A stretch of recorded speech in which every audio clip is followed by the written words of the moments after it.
ఇసుడిది ఎలారా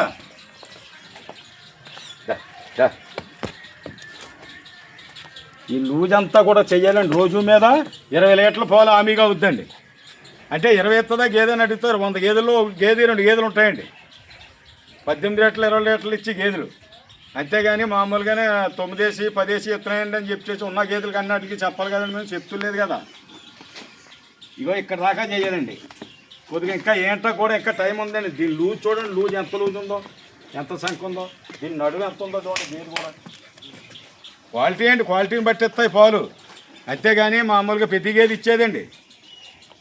క్వాలిటీని బట్టి ఇస్తుందండి. చూడండి లైన్ చూడండి. గేది దీని పద్ధతి, దీని పడికట్టు అలా పట్టుకో అలా చూపి చూడండి. మీకు అన్ని విధాలు కూడా చూపిస్తున్నాను. ఇక్కడ కాదు నన్నుగా చూపించి దాన్ని చూపించావా అది తీ. అదేవిధంగా ఈ గేదె కూడా చూడండి. ఇదో క్వాలిటీ చూడండి. కొమ్ము కూడా అందులోనే తిరుగుతండి. ఎలా ఉందా కొమ్ము కూడా అందులోనే తిరుగు చూడండి. ఇది 2 ఎత్తండి. ఇది చూడండి. క్వాలిటీ రూపకాశ రింగ్ అంటే ఇదేనండి. ఇదిగో రింగ్ చూడండి. ఇది 3వ ఈత అండి. ఇది 3వ ఈత గేదండి. ఇది 2వ ఈత గేదండి. రింగ్ చూడండి. క్వాలిటీని బట్టి ఉంటుందండి.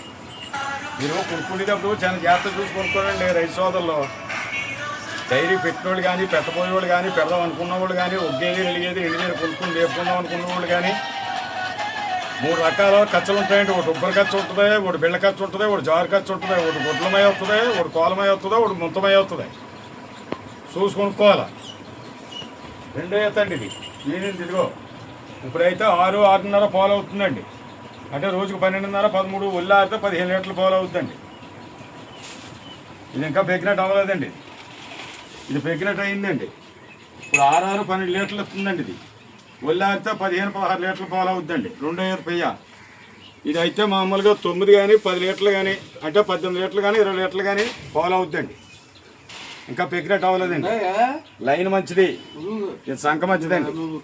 ఇప్పుడు ఇది ఉందండి. ఇది 2వ ఈత అండి. ఇది ఇప్పుడు పెంచడానికైతే 11 లీటర్ల పాలు అవుతుందండి. ఇప్పుడు పెంచడానికి అదండి.